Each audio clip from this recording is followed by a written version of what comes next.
Hey guys, welcome back to the channel for another Forza Motorsport video. Now, today I've got a video about the MX-5 hopper, which has been in the game for the last week or so. And when I saw this hopper, I was kind of a bit disappointed because I've never been a massive fan of one-make races in the slower cars, and I wasn't really expecting much from this hopper. I thought that it might just become like bumper cars and people just crash into each other all over the place, but actually I could not have been more wrong. This hopper has provided the best racing that I've experienced in this game so far by miles. I mean, I'll explain later in the video why I think that these cars provide such good racing, but I've got a couple of races to watch here, so without further ado, let's get on with the racing. Okay, so the first race here at Daytona. Now we start right at the back, 19th place. And I'm just going to let you watch this start.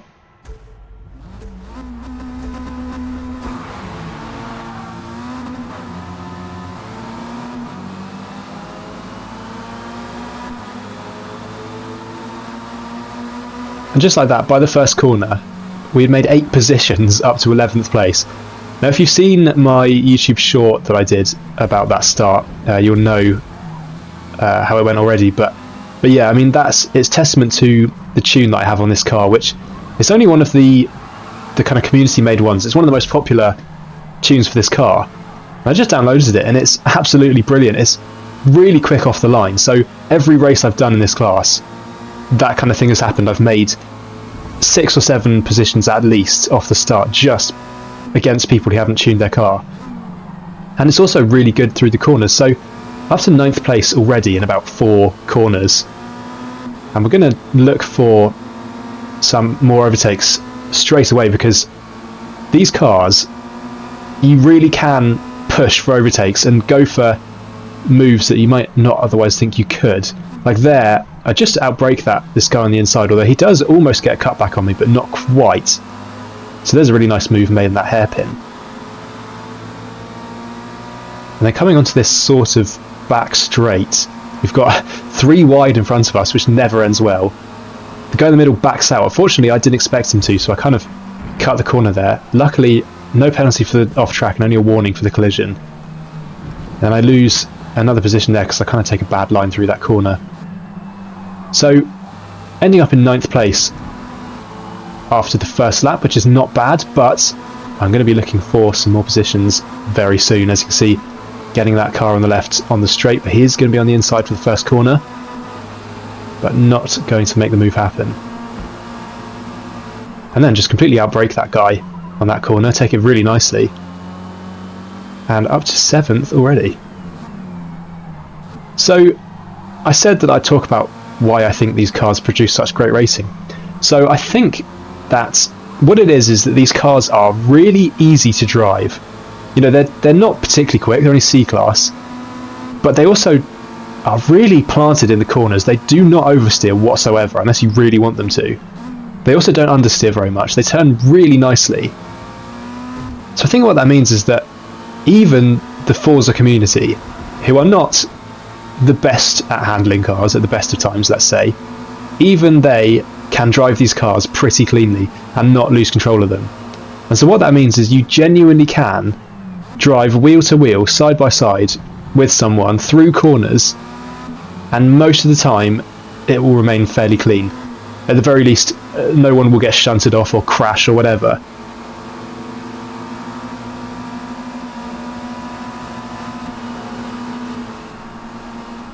So already, coming up to the end of the second lap, we made our way up to 6th place. Looked for a move on this minty green car up ahead, but didn't happen there. But he gets a bad line through those last set of corners. He then defends for the first corner on the home straight, so I'm going to take the outside. Thank you very much. 3 left. Give him the space on the inside. And again, he brakes comfortably there, so he's still on the inside. I give him the space, a little bit of contact as he comes wide in the exit. He's there again on the inside, so I'm going to give him the space. And this corner, he doesn't return the favour at all. He cuts right across me, as if I'm not there. And unfortunately I lose 3 positions because of that. So you know, I'm trying to drive respectfully, cleanly, give him the space on the inside when he's there, and unfortunately he just doesn't repay that favour. So there you go. That's kind of Forza in a nutshell, really. You can race as cleanly and as politely as you want, but you just won't get it back unless you're very lucky. But anyway, we carry on as always. So we've got Mark IV Supra on our left there. He gets a bit of a bad exit from that corner, so I take him on the straight. He is there on the inside though, so I'm going to be aware of him, dive up the inside, but it doesn't really happen. A little bit of a tap on the rear, but no harm done.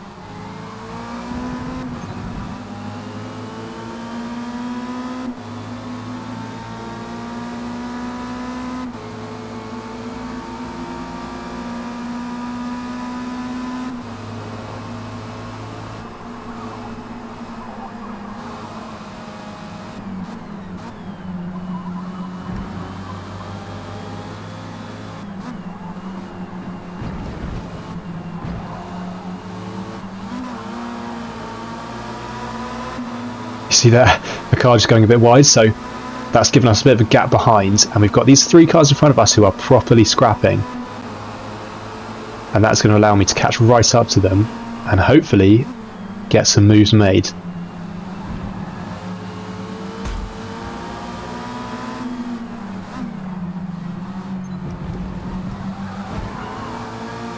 Now you see, the mint car does the exact same thing to the other yellow and black car there, and the yellow and black car just obviously doesn't care because he just shunts him wide to say thank you. So fair enough, I think the mint car kind of deserved that. But anyway, I get 2 positions out of it, and we're skipping ahead now to the last lap, and we've caught right up to 4th place. So 4th place is definitely on the cards here, and that would be a really good result. That'd be 15 places gained, up from 19th on the grid. So you see there, he's weaving to try and break the toe, but I follow him, stay right within in the toe, because that's really important in these cars, because the power is generally not that different between cars. You really want to make the most of the slipstream, as I'm doing here, and I just move. He takes the inside line to defend, so I move on the outside. You see I've got a better run. Am I going to make it happen around the outside? Not at first. He goes a little bit wide in the exit though, and I look up the inside, and I've managed to take the inside for the next corner.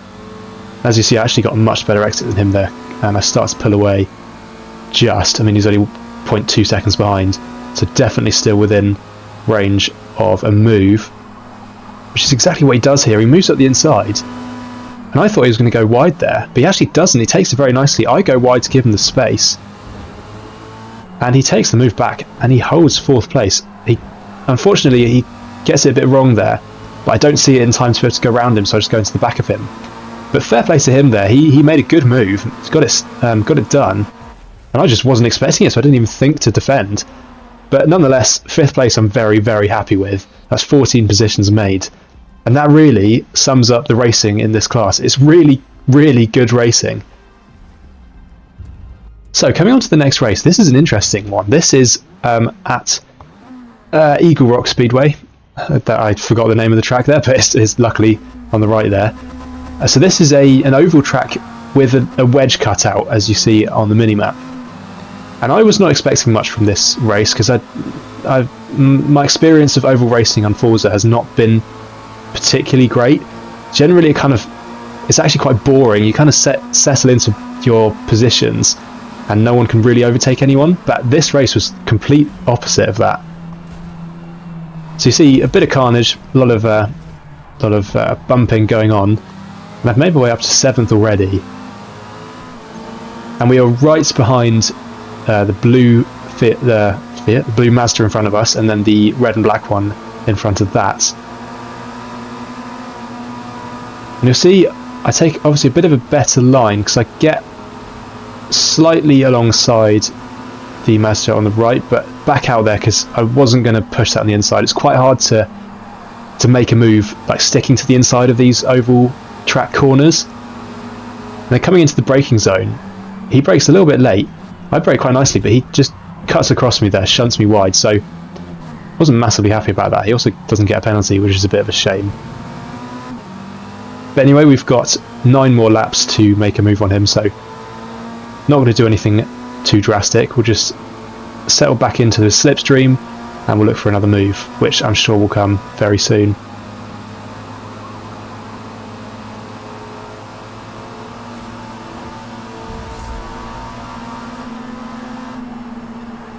And it does. He goes wide there, takes the corner very badly, and I tuck under him very nicely.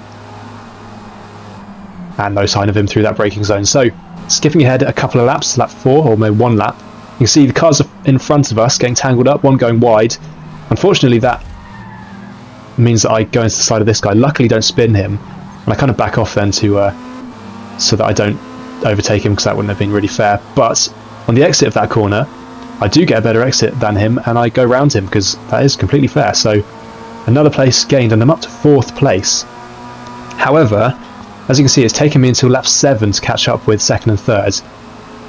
But I am now on the 3rd place's tail, Mr. Duplo here.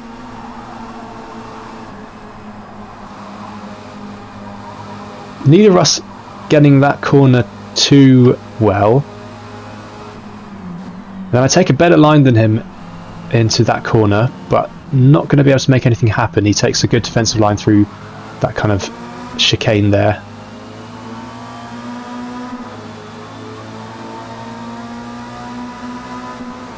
Although, for whatever reason, I just get a better run than him through that corner, tuck on the inside, and he just gives me that position like it's nothing. So I don't know whether he thought I was going to shunt him wide or something, but he goes wide and gives me that. Now, onto the last lap, and I've caught up with 2nd place, and I really wanted this position. I really wanted 2nd place. 1st place is 4 seconds ahead, that's never going to happen, but 2nd place is definitely possible here. And he goes a little bit wide there, and I'm thinking this is definitely my chance. But unfortunately, he takes that corner very nicely, defends perfectly. And I'm going to look for a move up the inside of this corner like I did on 3rd place earlier. And you can see the slipstream there. I am gaining on him slightly, but it's not enough, unfortunately. And I'm going to have to settle for 3rd place, which, again, I'm very happy with. For an oval race, I was not expecting particularly good racing, but actually it really was there. So yeah, I hope you guys enjoyed this video. Overall, I've been really enjoying this masterclass. It's produced, honestly, some of the best racing I've ever had on Forza. So yeah, look out for more videos on the channel soon, and thank you very much for watching.